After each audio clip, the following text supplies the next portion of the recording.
Content helps you Of course. to uh, to generate trust at scale because you publish the content once, but you get asymmetric value from it because you create it only one time, but you can get trust factors like hundreds, thousands of times. Today's successful revenue leaders once started their careers just like you and I. They faced the challenges that their careers brought to them, they rose to the occasion, and became the leaders that we admire today. Join me as we explore the skills and stories that make a great leader with a pinch of vulnerability.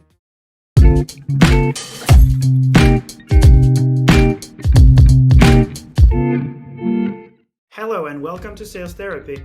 I'm your host, Alper Yurder. Grab a chair. This is your exclusive invitation to the therapy room, as leaders are going to be sharing their career-defining moments, their secret tips and tricks in their arsenal towards success. And I promise we'll always end on a positive note. So today in the therapy chair, we have Pierre Herubel. Pierre is a marketing powerhouse who's shaping strategies for over 50,000 people every day through his content and advisory work. From working with the UN to bootstrapping a seven-figure business. We'll talk about his success, the joy, the pain, and the journey as usual. Welcome to Sales Therapy, Pierre. How are you feeling today? Hey, I'm feeling good. Thanks for the invitation and for the intro. Love it. Where are you connecting with us from today? I know the answer, but for our audience. Yeah, Thailand, Bangkok. So it's Mm, right now it's 5. I'm 6 hours in advance compared to Europe right now. And I've been here for 8 years actually in Thailand. yeah.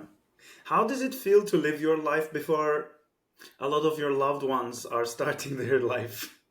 Yeah, it maybe it sounds cliche, but you kind of feel in advance, especially on the for your job, Mm, like for emails, for Slack, for things like that. So when I'm in a deep work, I mm, can actually like go through my emails and so on. And I'm mm, it's so quiet because I don't receive new emails or things like that. So yeah, I can focus on the deep work. And for the family and personal life, honestly, it doesn't change anything. mm, With Messenger and with Zoom, so easy to connect. So it doesn't change mm. that much. Yeah, that one holds true. We live in a lucky age for that. At the same time, it comes with its Yeah, very lucky. disadvantages. So, any Very good lucky. therapy, as you know, starts with childhood and growing up years. I know that you are where you are today, but I want to learn a little bit about the younger Pierre. Where did you grow up? How was your childhood and your younger years, your growing up years, until, let's say, maybe university or starting your first job experience? Can you tell me that period a little? Yeah. So I come from the south of France.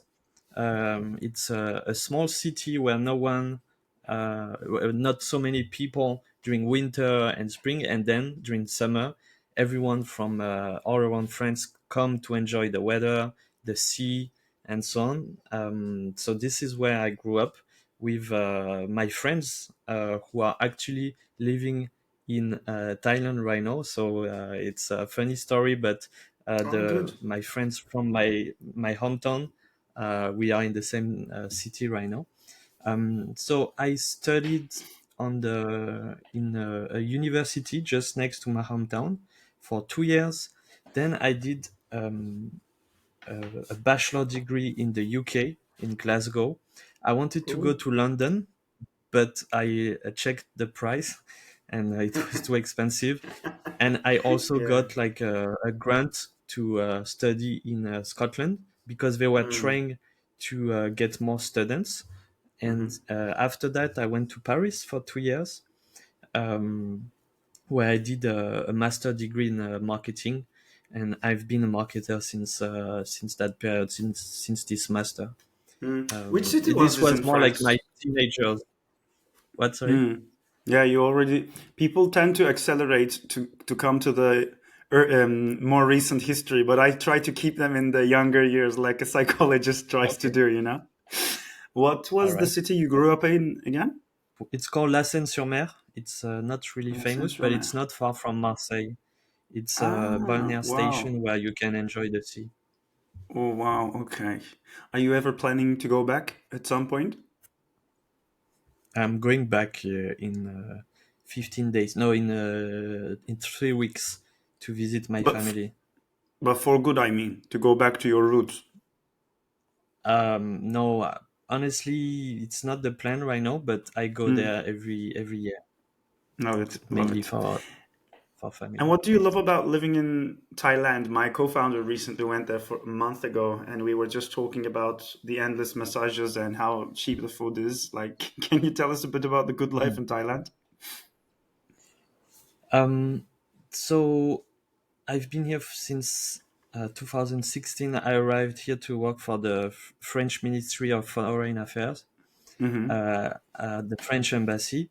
So this gave me a good understanding of the country very fast because when you arrive, as a embassy staff, you get brief about what is happening. So I really had a direct access to the culture.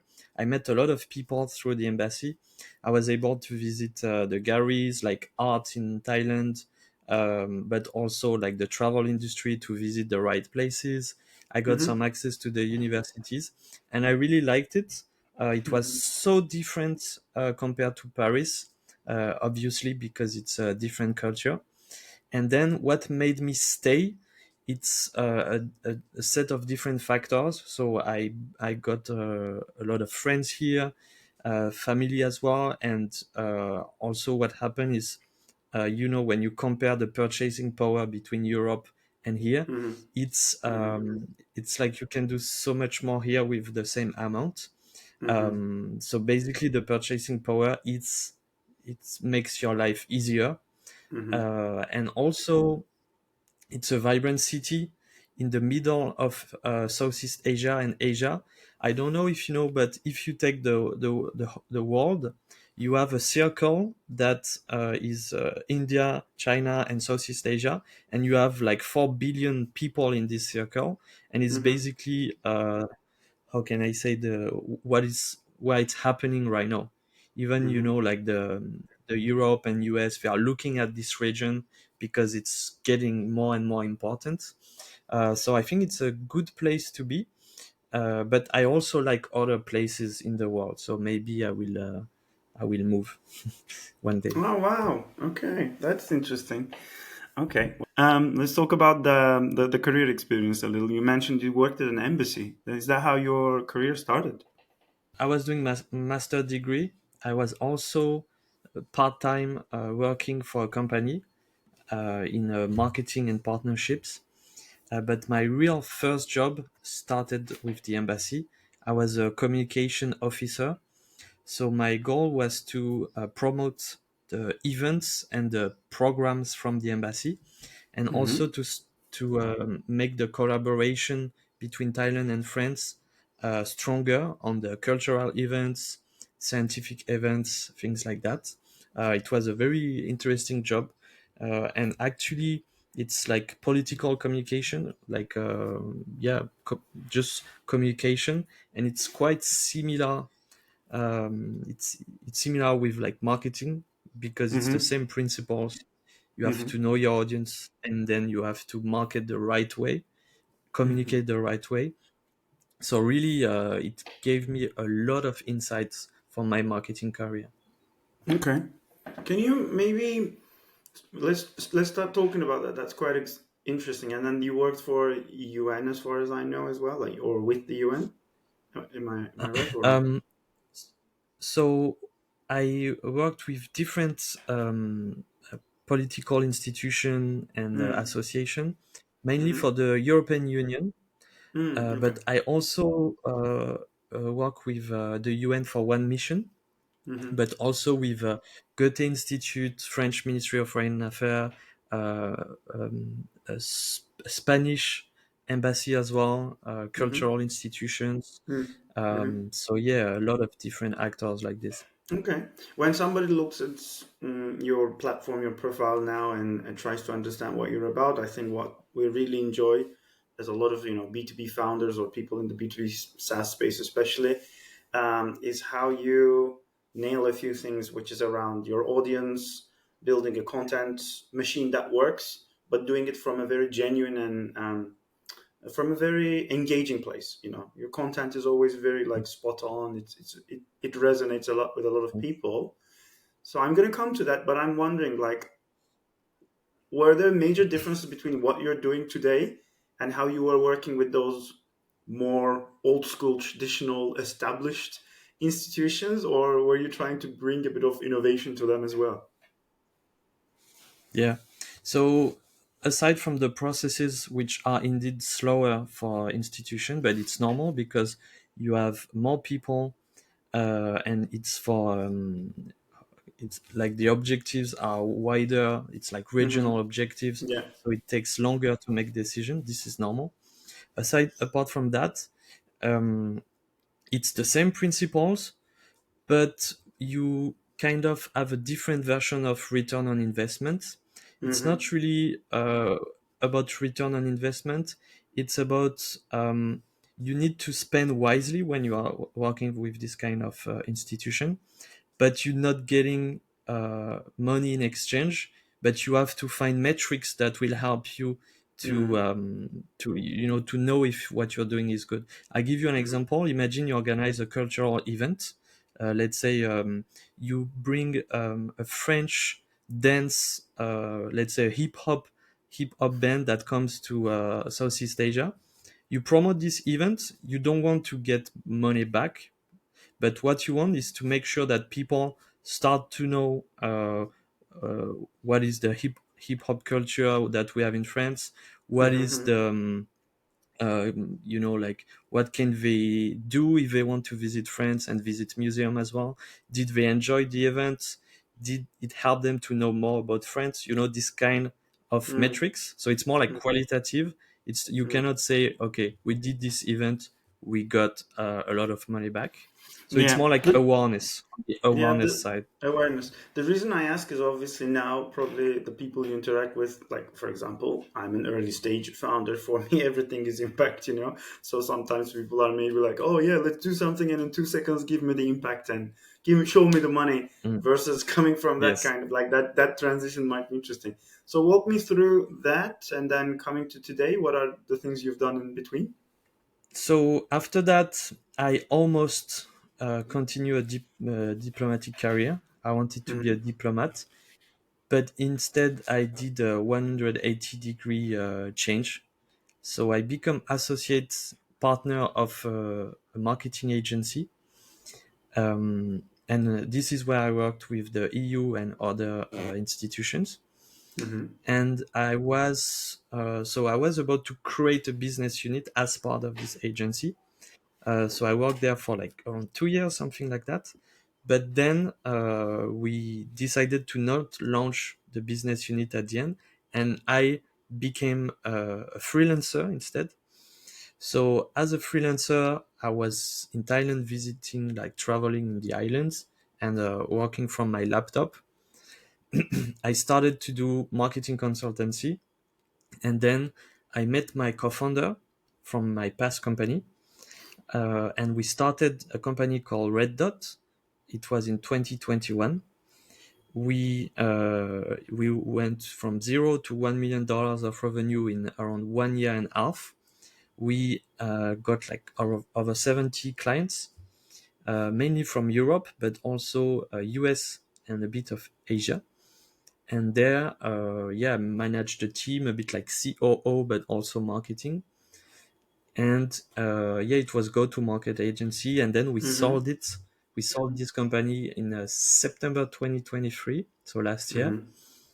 And since then, so around like 6 or 7 months, I've been a solopreneur. So I have a one-person business, which is me, with freelancers that help me a lot. And yeah, You that's where certainly we are don't now. feel like a one person business when you look from outside. So and we're going to talk about how you make that happen. As I was saying, it definitely doesn't sound like a one person show when you look from outside. And that's sort of what people tell me about Flowla. Oh, I didn't know you're only 10 people. I thought you were more like 50. I guess we do, we do the work in a way that it seems like it's a big machine or engine working. How does it feel the day to day? Does it feel like, wow, I'm doing so much? It's a lot, or are you managing it fine? I think the perception of your clients that there are only 10 people in Flowlab, they get surprised. Is because if you want to scale an investment, now in 2024, you have two choices. You have the media and you have the tech. So the tech is like code. Uh, need engineer to code, and you can spread it everywhere. And media, it's like videos, LinkedIn post, whatever. So you are in the situation about code because you have a product, so you can deploy it everywhere. You can do stuff like different activities around it. I'm on the media side because I create one piece of content. It's distributed like sometime even millions of time on millions of on devices. You have this feeling that it's scaling, but at the beginning it's just me that write on this, on this share just quickly, like 1 hour. Um, and to answer your question, um, I think it's okay because I'm organized. So I have my deep work in the morning. I have 4 hours where I can accomplish a lot of tasks, mainly content creation, uh, answer to emails, do a bit of editing feedback for my editor, things like that. And in the afternoon, I work with my clients in calls. I do not more than 2 or 3 calls per day. And also I do strategy work in the afternoon. So no, it doesn't feel like it No, I doesn't love feel that. like horrible things to I do. love that. Feels good actually. Sometimes I write myself, okay, this is how my day is gonna be, and then I think I'm really good at breaking good habits. So I went back to journaling about a month ago, and I was doing it fine. But this week I realized for 3 days in a row I skipped it. Even this morning I was gonna do it and I didn't. So it's good to establish good habits and stick to them. I'm glad you're able to do that. Yeah, you should get back to journaling. I've never done it, but I always thought like this is a cool thing. And I heard that it's good Yeah, for your I'm brain as well. That you will feel like you have a longer life because you have a lot of memories that you can reuse. I've heard this. I think definitely. I mean, this cliche like, oh, you're a founder, you should be journaling. Like, that's not where it's coming from. For me, it's sales therapy, awareness, psychology. All of these things are very dear to my heart, and I think it's a bit of a conversation with yourself and really like making sure that you understand why you are doing the things that you are doing or why you are feeling the way you are. So I like doing that. Definitely, I'm trying to stick to a routine. All right, let's talk a little bit about the meaty stuff. How you're helping others with your public service, which is how we see you on LinkedIn, but also your private service. How you're advising other businesses. I'm curious, like, what do most people come to you with? Like, what are the when you are in the therapist chair? What do your patients come to you with? What kind of problems? What happens in terms of process and buying journey? I publish content on LinkedIn, and most of the time, people follow me for like 3 to 6 months before they Hmm. actually contact me. This is an average. And then the entry point to work with me is a power hour call. Hmm. So you pay per hour and you come with a set of questions. I have a framework to like accelerate your learnings. So first, I start with you give an overview of your challenge, and you try to pinpoint one specific challenge. Then I ask questions because most of the time, only with asking questions, you have the answers in Yeah. yourself. You just need to hear the right questions, and then I give recommendations. So it's a three-step framework. That is literally Um, therapy. The first step of therapy, which is yes, awareness, asking the right questions, so you actually start becoming aware of the answers. Great. So you do yeah, therapy exactly. first. Great. Actually, it's a technique that is called meiotic. I don't know if it's the same in English. I think so. It's from Mm-hmm. Socrates. Mm-hmm. So meiotic, it's like you need to ask the right questions, and the person in front of you will find the answer by themselves. Love it. But then at the end, I give recommendations because obviously they need my expertise as well. Mm-hmm. So it's like 10 minutes of overview, 20 minutes of questions, and then 30 minutes I give recommendation. Mm-hmm. Um, And After that, so to answer your question, why they come, what mm-hmm. is funny is I have people who just started, and some people that some companies that raise like 15 million and that need a content strategy. You see, so it's different type of people, but content marketing is kind of new it's in B2B, somehow I don't really know why, because content has been here for a long time.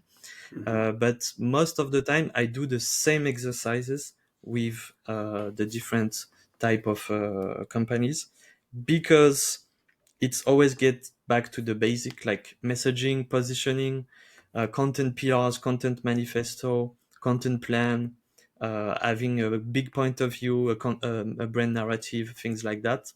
And then it's just about like taking, like making the right decision and Hmm. creating a plan in order to implement. So I help them for those strategic foundations during the Power Hour call. And then I also do advisory, like a one shot advisory on a content strategy, for example. And I do like special projects for Fortune 500 companies as well. Okay, so the challenges they come with, I mean, it might vary based on the stage of the organization, etc. But for example, with us, like I've been in sales for a decade. I was never the marketer. I had a blog on Instagram, and my co-founder said, "Great, just do that on LinkedIn, whatever that means," which is really difficult. Like I built my audience there to 15,000 people, and now I need to build my audience on LinkedIn. So it's a bit of a awareness channel, and then hopefully turns into an acquisition channel, but none of that is really very easy. And I Mm. think the most difficult thing is it's not intuitive to a lot of people.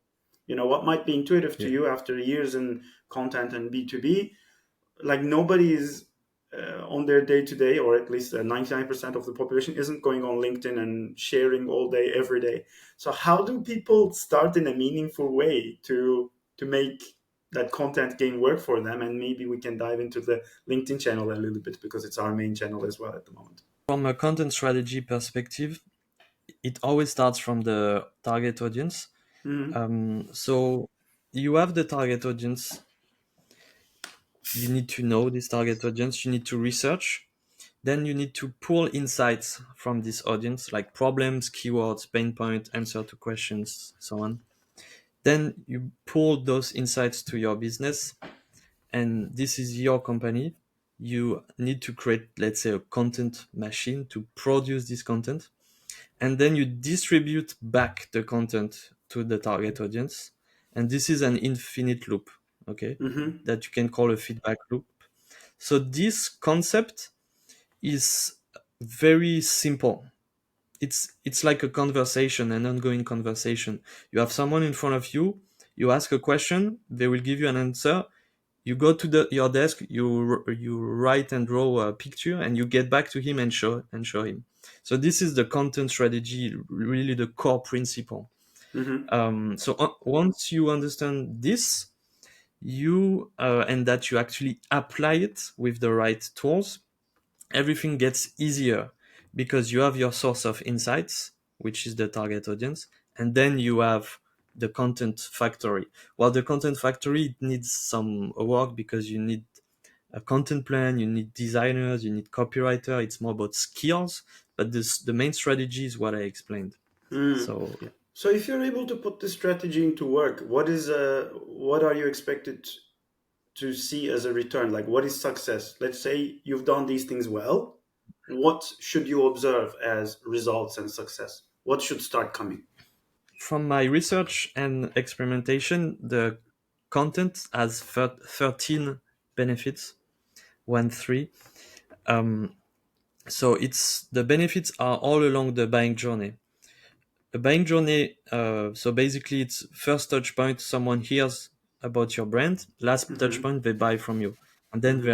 there is the expansion stage. So what Hmm. happened in between is that content helps you to push the buyer through the buying journey at every step. The first one obviously is awareness about the problem that they have, about your solution, how you fix the problem, what is your point of view on the market. So content allows you to do that. Okay. Then the second step is like the I don't have all the I will not like say all the specific steps, but one important step is the trust. Content Hmm. helps you Of course. to uh, to generate trust at scale, because Hmm. you publish the content once, but you get asymmetric value from it, because you create it only one time, but you can get trust factors like hundreds, thousands of times.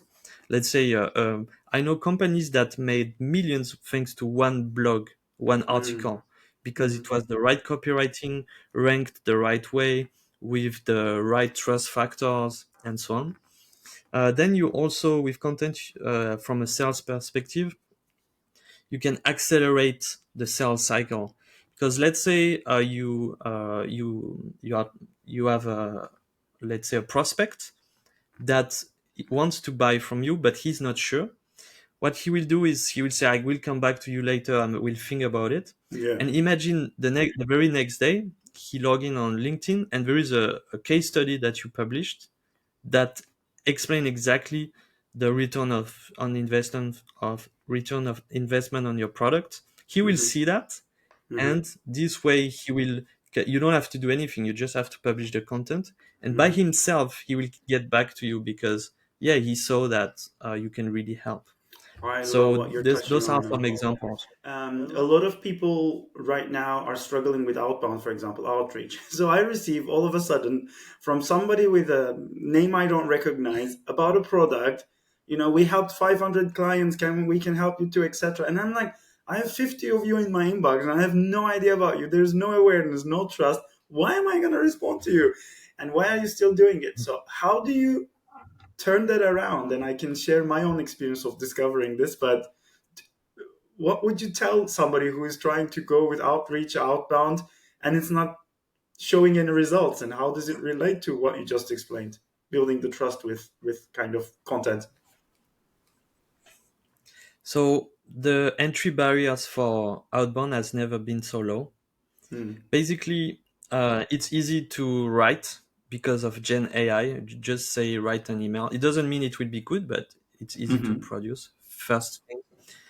Second aspect, you have a lot of tools that will help you to find email, like database tools. Third, you have a lot of tools to send emails. So basically, it's anyone can Hmm. wake up and in one day do an email campaign. Okay, so that's why we are receiving more and more emails like that. But by definition, that make this system a commodity, and especially if what you are selling is a commodity as well. A commodity is something that you can buy anywhere, anytime. Um, so a lot of people in the e-commerce have understood that is that you need to have a very specific offer, a product with an angle, with a hook, in order to sell. Because let's say you sell food or you sell cosmetics, it's a commodity. Everyone can buy cosmetic in their supermarket. You see, so you have to find an angle for your offer, a strong hook, a point of view. So some people find results in outbound, but it's when they have a very strong offer like this. Um, Now, if you Yeah. want to get results in outbound, outbound is not my specialty, but I know that what you need is a strong offer and a strong timing. And if you have signals or intent, it's even better. Um, it's simply like Yeah. if, let's say, someone is walking in the desert, they are really thirsty. If you come at the right time to propose water, they will buy your water. So this is a simple metaphor to Yeah. explain how you could actually sell with outbound. So if they are trying Hmm. to, let's say, grow their YouTube channel and you get to them and you have a very strong offer that will help them to create the right video, the right podcast, I don't know, maybe that makes sense. Hmm. But for the basic outbound, I think right now it's limited. I would Hmm. rather go to ABM and content to ABM. I can talk about that as well after. Absolutely, and that's exactly the strategy we're going for. So just to give a bit of example from our own experience, like maybe about a year ago when we started, we raised the money and now we're going to market. I hired two SDRs, junior SDRs, and I've been in outreach game forever. I know it works, how to make it work, how to write the copy, blah blah blah. And we start writing, and quickly I realize at our stage, you are a product that nobody knows. It's in a category that is just in the making. Like, you're sending something, and like, people don't have either a concept of what you're trying to explain to them, or so you have to educate them first. You have to create awareness, Mhm. and educating them through an outbound, a cold email, even if you're warming them up through following them, notifying them, or commenting under their things, is very difficult. So I think that's where you need to build that initial trust that you mentioned through putting something out into the world that makes sense. And I love how you explained in that buyer journey, when you are trying to push a case study down somebody's throat with an outbound motion versus you just put it out into the world enough times in the right way, and at some point it catches the attention Mm. of the person because you're trying to be in their universe, you're staying under their radar. um, are those kind Yes. of things that you're trying to advise people on, or do you think what I explained is accurate, or what would you add to those?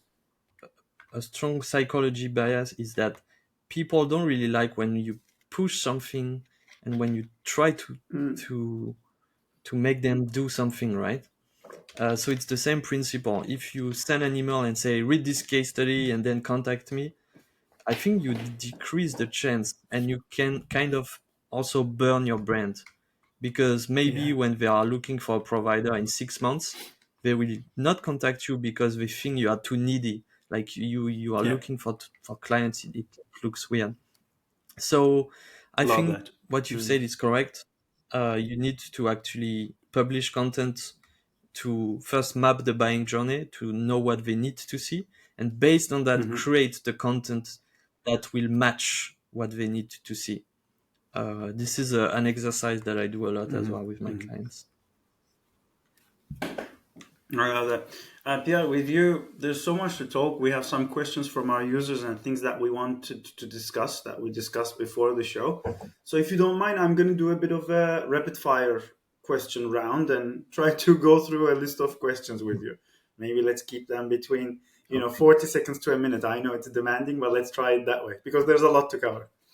So, when I Okay. say, for example, we started talking about already this sales and marketing alignment. Like, how do you align those two things to get results?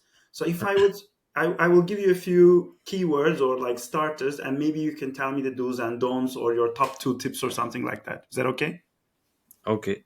All right, let's go. So, for example, when I say sales and marketing alignment, what are your top tips? What are the do's and don'ts? Let's have those. So first point, you need to align the marketing and sales team on the same objective. Let's say revenue pipeline, qualified revenue pipeline. Second, you need to have an incentive program that put them in the same boat, that if they reach the objective together, they can actually have a bonus. That's a good second one. Then you need to install processes. Processes is Mm-hmm. like a weekly catch up, a common Slack channel with automated notification, things like that. And then the last one is discipline. The sales team need to do a proper job with the CRM and put the right data at every sales call. And then the marketing team need to collaborate on the CRM as well. But start from the first one, which is about alignment. Because Okay. if people are not aligned, if they hate each Alignment other, of goals, yeah. for example, they will not have the discipline. Okay, excellent. Next one is one that you actually excel at. How, in your opinion, can content help sales? How can content help accelerate the sales cycle, which we just started talking about, but maybe specifically, like, what is one to do to make sure that content is feeding that sales cycle and accelerating deals? So first point, you need to have this alignment between content and sales. They collaborate on a weekly basis. They install a feedback loop. The second point is that the sales team need to tell to the content team what content they need to produce based on the feedback of the prospects. If everyone is asking Mm-hmm. for a specific case study, or if everyone is asking for like a GDPR document that is missing, or for like something specific to your industry, tell it to the content team. This is a very important feedback loop. And then the last one is Yeah. last point, so point three, they need to collaborate on experiments. Let's say Mm-hmm. you create a case study, you need to analyze the impact on the sales process. Does it accelerate the sales cycle length? Does it increase the closing rate? You know, this kind of answer you need to find. So that's Absolutely. three points about this topic. I think the experiment point is so important. Actually, from our previous conversation about a month ago, I took that away and I went to my sales and marketing team and said, guys, we need to experiment better. In theory, I think you know those things. Yes. You experiment, you learn, you iterate, etc. But then in the day to day, things get a bit lost. So making sure people stick to the process is also equally important. Like you're aware, okay, this is what we said 2 weeks ago. We said we're going to do tests. Are we really doing tests, or are we just going with the Hmm. flow? You know, what are we doing? Yes. Love that. I said if you want to organize tests, you need first a backlog to prioritize and list your ideas. And second, you need discipline. So this, the second one is not my specialty. I mean, I'm disciplined, but I don't know how to teach discipline to people. Discipline This is like people. company culture. Yeah, yeah. I had a chat with Jamal Reiner the other day, and he was talking about what does it make to do the right things that we know that they will be good for us, but we avoid doing them. Like you know the good things, you know the right change, but why are we struggling so much to do the right things sometimes? And he talks about that a lot, and it was fun. Like what motivates people to do the right things? I think there is a bit of that in the discipline. Mm. Let's talk about a few do's and don'ts. Can you tell me the do's and don'ts of LinkedIn? So if I start with don't try to copy other creators or other companies because it make you late by definition. When you Mm-hmm. see something on the market on LinkedIn or another platform, that means if you want to copy, that means you are late because they've prepared it for like a few weeks at least, or months, or even like 6 months. Okay. Plus, Yeah. if you want to have a unique positioning, if you copy someone, you can have a unique positioning because you're just a copycat, a commodity. So that's the first don't. I'm not saying that you should not analyze the trends, the formats that are winning, things like this. This is different. I mean, like copycat. Um, the second one that you should not do when you are posting at the strategy and at the post level, don't try to share too many things. Don't try to have too many topics because this will dilute your positioning. If you have three key topics, it's good. And imagine you add a fourth one that is completely different. Imagine you always Mm-hmm. talk about sales, and then one day you start talking about finance. Within like 3 weeks, Mm-hmm. this will dilute your positioning totally. Um, so Mm-hmm. you should not talk about too many topics, in my opinion. And the at the post level, it's really simple. Is one post is one idea, one post is one topic. Don't try to talk about too many things in one post because people will get lost. I know you might feel frustrated, like I want to say more, but actually don't because it's one single post. You can do another one tomorrow if you want. So that's the don'ts. Mm-hmm. I think that's interesting. And the do's, there are so many things, so many. Do you have a more precise question on the The what opposite of should they what you do? just said. Yes, The opposite of what you just said. I mean, all of yes. that resonates a lot with me. When you look at like founders like me who are trying to build their personal brand, and I'm sure you're seeing like, okay, God, this guy is making so many mistakes. It can even be me. Huh? I don't mind being judged on this therapy session. What do you observe, and you're like, okay, this is really a sin. You shouldn't be doing this. You should be doing that instead. Do you have those moments? I don't really analyze and judge people every day, but from what I've seen, the the most common mistake is trying to repeat what others are doing. Um, like trying to fit in and to like try to replicate, do a patchwork of what is already existing. The way I see it is, as I explained earlier, go talk to your audience, go talk to your Mm-hmm. customers and prospects, Mm-hmm. and so you will be able to get fresh insights. Yeah. Yesterday I was talking with a friend and he told me, "Oh, I did this post that came from a customer. I published about it and I got better impressions, better reach, better likes and so Yeah. on. It's not because of the formatting. He was using a similar formatting, but the insights was interesting, unique, fresh, specific.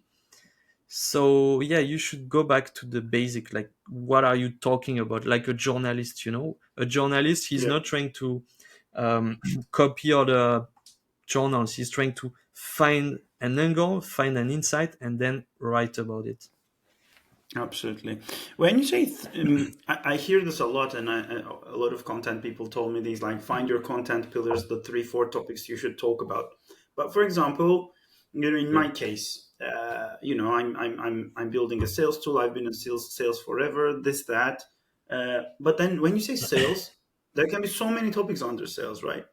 So, what is the right level of topics for people? Like, you could be talking about outreach, you can be talking about B2B content, you could be talking about closing a deal, client success, this, that. What do you mean when you say three, four topics? What level should people try to choose? I advise three topics, by the way. Okay. So first, what you need to do is to write your, let's call it narrative, your brand manifesto, something like that. So you will write who is your ideal customer, what is their problem, and what is your solution, how you help them, and you talk about the transformation A to Mm-hmm. B. Mm-hmm. Based on that, you write like an A4, and based on that, you will write your content pillars. Mm-hmm. Otherwise, it will be too broad. Because if you say my content pillar is sales, it's maybe it's not linked to your product or even to your audience. So you need to have something more granular. Um, it needs to be more specific. It needs to be people needs to feel the connection with your brand, and Mm-hmm. with the when they are reading like 10 posts, they feel the connection between the topics. So it needs to be more specific than, like, let's say, Mm-hmm. sales. But what about something that actually, like, every last Thursday of the month, we do this thing called founder therapy drinks, and it's a lot of early stage founders or Series A, whatever. They're all trying to figure out LinkedIn, all trying to figure out their personal brands. They always come to me because I'm on LinkedIn all day, every day, writing and this, that, and I'm trying to give advice on something that I'm trying to learn, right? So they come to me and they say, well, okay, I'm trying this, but when I write about something very specific, like I'm selling a fintech tool or insurtech, something very specific, if I start writing about it, it's good. It's very bottom of the funnel content or very specific for my audience. But then I get, you know, prisoned into a very small circle because of how the LinkedIn algorithm works or whatever they say, about impressions, that you need also top of the funnel content. What would you say to that? Do you agree with it? Like, do you need to balance that, or is that a myth? I created a framework that is called Authority First Framework. I released the Mm-hmm. video on YouTube yesterday. Mm. So, We should link that in my to opinion, the. yeah, to link in bio. Right? You should start with, in my opinion, the way I do it, authority first content. So it's like 70% of content about your industry expertise, how to's, things like that. Then you need 15% of content about who you are. If it's a personal brand, backstories, behind the scenes about you and what brought you here with a professional angle. If you are a company, also a brand, you need to have company vision, the team, your narrative, and so on. Mhm. And then the last type of content is conversion content.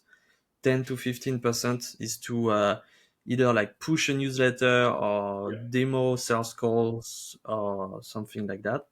And you need to have the right balance between those. So it's 70%, 15%, 15%. I love that. With that kind of framework, I'm sure like anybody listening, and we're gonna create a blog out of this. Obviously, I actually wanna co-write some blogs with you on this, because my audience is all day every day asking me these things, and when you're sharing this gold, it's good. So I'm very curious, like how many founders, or how many, that's not just founders, how many leaders do you feel like you helped in your lifetime through sharing these experiences, advices, tips? Is it in tens, hundreds, or a thousand have you reached? Where are you? Starting from October 2023, I got a lot of traction, even since June. And I realized in like November or December, I was getting every day like direct messages from like 10 people, something like that, that come to me and say, "Oh, thank you, you helped so much." Yeah, And I realized, oh, this is really helping people, because for me, I'm like a content nerd sometimes.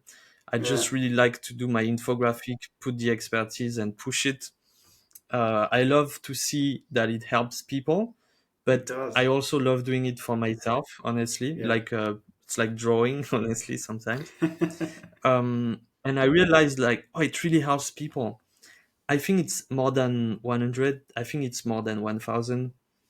I think I love it's that. maybe more than 10,000 even. I've around 10,000, something like that. Okay, that's really cool. I mean, it's not the number. The number was just a vanity joke thing, but I think you do that. Yeah, definitely with real, and I'm glad you realize it. And before we go, what do you think about our space? Like, I always end on this one, like digital sales rooms, buyer enablement. Are you familiar with our space at all? I sent you a flow for the podcast. What did you think about that? What are your thoughts on this area? Right now, there is a trend that is called a self-serve buying trend. Mm-hmm. What happens is people love to buy by themselves. First, they like to do their own research online. Second, they love to actually ask their friends or in communities, things like that. And third, they like to ask for help only when they want it, you know? So I think right now a lot of Yes. companies are a bit disturbed by this trend. And it's good that some new tools like yours helped companies to actually implement new ways to manage this trend, to make sure that they are aligned with this trend. So I think this is a good tool, and yeah, it's good to implement at least in an experiment. Just like Mm-hmm. take the tool, experiment one time, or maybe two times or three times, and then see if you have an uplift in one of the conversion rates, and then Mm-hmm. install it as a full like a full tool if you think it's good and you get It's results. working for you. Yeah, yeah. I think right now people are very careful about how they spend their money. So therefore, definitely like freemium tools in that sense are working well. Like you can try and see for yourself. But the trend you explain, and you explain it, I will say very non-marketing, very naive and very natural in a human way. Like people want to buy, they want the information, but they don't want to interact with you. Actually, we've done some Yeah. research about this, and I call it the three A's. Like, what do buyers want? They want the three A's: autonomy, authority, and availability. And all of that they want it Okay. there. They want to be in charge of all of that. Yeah. Like, I don't have time for you, salesperson. Oh, but by the way, when I need to ask you a question, you need to be available for me right now. So the Mm, buyer has so much power, so exactly. much availability of information, so much. Therefore, you need to start figuring out your sales journey. First of all, turn it into buyer journey, as you have been so aptly explaining. And tools like ours can really help throughout that cycle. All right, that was a great chat. Thank you so much, Pierre. Let's finish on a good note. You got Yeah. some positive message to share with our audience as a closing remark? Take care of your mental health. Take care of your physical health. Go to the gym, meditate, eat healthy. This will help you for your discipline that we were talking about. I love Really that. It's the most positive, right? important. Yeah, no. I mean, the thing is, as we age, I'm 38 now, and those things finally start making sense, and they are no longer fluff, but real Yes. things. And yesterday, I was doing a seminar for like 100 university students or something, like an audio webinar, and I ended like, guys, enjoy life, take care of yourself. And I felt like, okay, I'm turning into my aunt or my grandfather or something. Do you have a favorite, like a writer or something that you are tuning into lately, or a podcast or anything like that? So writer, I like to write Cialdini about it's. He talks about psychology, influence, things like that. Hmm. And I also have a top. I like to read about topics. So Wikipedia is actually very useful. Yes. Uh, I I read a lot about psychology bias, like Hmm. sunk cost fallacy, for example. So I like to read the whole Wikipedia file and just like access directly to the insight. This Yeah. is yes, so so basic, but it's really useful. No, I mean, rabbit holes. So we are now building our media hub, and there's a whole conversation about rabbit holes. And I actually want to have Mm. a specific, section with your wisdom you shared here today, and I'm going to do it with some creators. The rabbit hole thing is fascinating. I think Wikipedia is like that. Like, for those of you who don't know about the rabbit Yes, hole, you go to YouTube, you watch a video, and then you're stuck. You start watching another 100 videos. And Wikipedia for me, it's yes, always been a guilty pleasure in that sense. I love that rabbit hole. So now I want to build the Flola Media Hub, which is going to be called In the Current. In that way, okay, like I want it to be a place where it's a bit of a rabbit hole. You come, you enjoy, you listen to Pierre's podcast, and then you read about Jeff's whatever. So I want to create that for sales. Hopefully we can do something on that. yeah, yeah. It's a very nice idea. I like it. I will Yeah. get lost inside the inside In the your current, rabbit you'll hole. be in the So current. Just don't drown in the okay, current. I mean, with this water theme with Flola, the sure. flow, in the current, we're going with a water theme. Let's see where it goes. Thank you for being with us today. Thank you for sharing your wisdom with the public all day, every day. And I hope you enjoyed the show. And looking forward to having you again. Yeah, thanks so much, and see you soon. Love it. Bye bye, guys. Have a nice time. And until we see you in the next time, make sure to subscribe, do all the things, listen, subscribe. I'm going to stop saying these cliche, social things, which my content specialists are pushing me to say. But if you enjoy the show, well, leave a review, leave a mark, and we'd like to see you again in the next episode. Bye bye.